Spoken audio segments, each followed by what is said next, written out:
Kaleidoscope एका सामान्य माणसाचे विलक्षण आत्मचरित्र.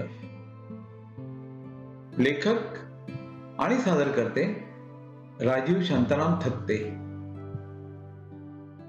एका 64 वर्षाच्या तरुणांनी लिहिलेलं हे साधं सोपं आत्मचरित्र आहे. या चरित्रात तुम्हाला तुमच्या आयुष्यात येणारे अनुभव कोणीतरी सांगितले आहे असंच वाटेल. प्रत्येकाने आपले जीवन कसे गेले ते सांगण्यात तर खरी मजा आहे. त्यात जर तुमच्या आयुष्यात आगळ्या वेगळ्या अनोख्या घटना घडल्या असतील तर ते वाचकांना नक्कीच आवडेल. मी तसाच प्रयत्न केला आहे. तुम्हाला या चरित्राच्या रूपाने एका सामान्य माणसाचे विलक्षण जीवन कळावे हाच या कॅलिडोस्कोपचा उद्देश आहे. कॅलिडोस्कोप मध्ये जसजसे रंग, आकार, प्रकार बदलत जातात किंबहुना कॅलिडोस्कोप हलवताना पुढल्या क्षणी तो कोणता आकार दाखवणार आहे याचीही आपल्याला कल्पना नसते. आयुष्यही असेच क्षणोक्षणी बदलत जाते. आपण कल्पनाही केली नसेल असे प्रसंग उद्भवतात, ओढवतात. ते सारे वाचण्यातही एक वेगळीच मजा असते. दुसऱ्याचे आत्मचरित्र वाचताना आपण स्वतःचे आयुष्य कसे गेले, कसे घालवले त्याचाही वेध घेता येतो. तसा वेध घेण्याची इच्छा आपणा सर्वांना हो ही ईश्वरचरणी प्रार्थना.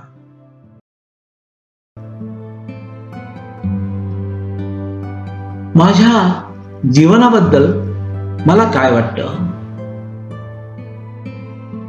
मला वाटतं की या पृथ्वीवर मी एक सगळ्यात आनंदी व्यक्ती आहे. माझी कोणाविषयी कोणतीही तक्रार नाही. मला एवढे सारे आजार देण्यासाठी देवाकडे कोणतीच तक्रार नाही. उलट मला जीवनाकडे पाहण्याचा सकारात्मक दृष्टिकोन देण्यासाठी मी त्याचा अत्यंत आभारी आहे.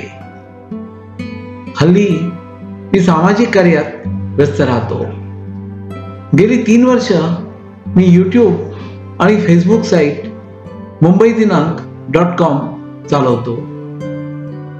मी माझ्या जीवनात एक शिकलोय की आजार, संकट, सुख आणि दुःख येणार आणि जाणारी आहेत. तुम्ही त्यावेळी आयुष्य कसं घेता ते जास्त महत्वपूर्ण आहे.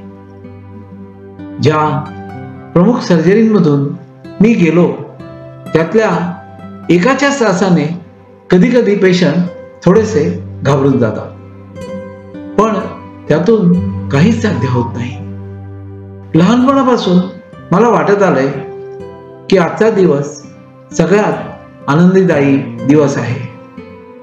कालच्या निघून गेलेल्या दिवसाला विसरून जायचं आहे आणि उद्याचा दिवस येणं तर अजून शिल्लक आहे. भूतकाळात आठवण ठेवण्याजोग्या हजारो चांगल्या घटना आहेत. तुमचा जन्म, तुमचं बालपण, तुमची मित्र आणि नातेवाईकांशी असलेली वर्तणूक, उदयोन्मुख करिअर, तुमचे आई वडील, नातेवाईक आणि त्यांच्या आठवणी.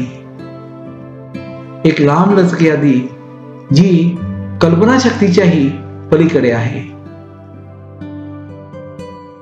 तुम्ही आयुष्यात करमणुकीसाठी वाचन करू शकता. कोणत्याही वयामध्ये बाहेर देशात आणि बाहेरच्या इतर देशातही फिरू शकता. या सगळ्यांना फारसे पैसे लागत नाहीत. ते आपल्याला आपले आजचे प्रॉब्लेम विसरायला मात्र मदत करतात.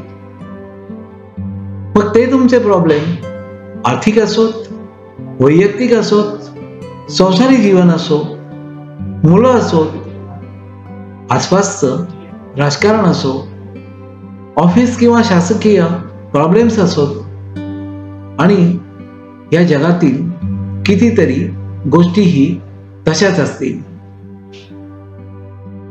आजच्या स्पर्धात्मक जगात सगळ्या ठिकाणी प्रॉब्लेम्स आहेत आणि ते सगळ्यांना आहेत आणि सगळ्या प्रकारचे आहेत.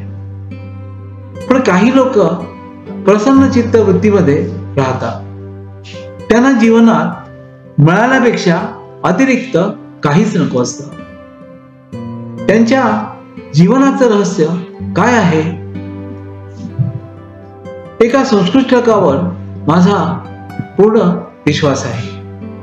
तो श्लोक असा: यावत जीवेत सुखम जीवेत दानं कृत्वा अमरं भवेत भस्मीभूतस्य देहस्य पुनरागमनं कुतः. हा श्लोक आपल्या सगळ्यांना सांगतोय की जोपर्यंत जगणार आहात आनंदात जगा. आनंदाने जगण्यासाठी उदारपणे दान करा. तेव्हाच लोक तुम्हाला नेहमीसाठी आठवणीत ठेवतील. तुम्ही अमर, चिरकालीन आणि नेहमी चिरस्थायी राहाल. जेव्हा तुम्ही देह ठेवाल तुम्ही एक चिमूटभर भस्म होऊन जाणार आहात. आणि एक लक्षात ठेवा की तुम्हाला या पृथ्वीवर पुन्हा कधीच परत यायचं नाहीये. कमीत कमी या पृथ्वीवर तर नाहीच, पण कदाचित आपल्या सूर्यमालिकेच्या मंगळ, गुरु वगैरे इतर ग्रहांवर किंवा कोणत्या तरी सूर्यमालेमध्ये तुमचा कुठला जन्म असेलही. हा श्लोक आपल्याला खूप काही शिकवतो, जे भारताच्या महान संस्कृतीने आम्हाला दिलेले आहे. आपल्याला स्वतःविषयी, परिवार, मित्र आणि संपूर्ण जगाविषयी फक्त सकारात्मक विचार करण्याची आपल्या सगळ्यांना आज गरज आहे, हे आपण लक्षात ठेवूया. कॅलिडोस्कोपच्या या 64 वर्षाच्या कालावधीत मी वैयक्तिकरित्या जीवन कसे जगलो, त्यात नानाविध अनुभव कसे आले याविषयी मी या कॅलिडोस्कोपमध्ये काहीच लिहिले नाही. तशी तक्रार तुम्ही निश्चितच करा, पण मी तुम्हाला नक्की अश्योर करतो की मी त्याविषयी पुन्हा केव्हा तरी नक्कीच लिहीन, तुम्हाला सांगेनही. पण ती वेळ केव्हा येईल ते मलाही आता ठाऊक नाही. तोपर्यंत तुम्हा सर्वांना प्रणाम. तुमचा मित्र राजीव शांताराम थत्ते.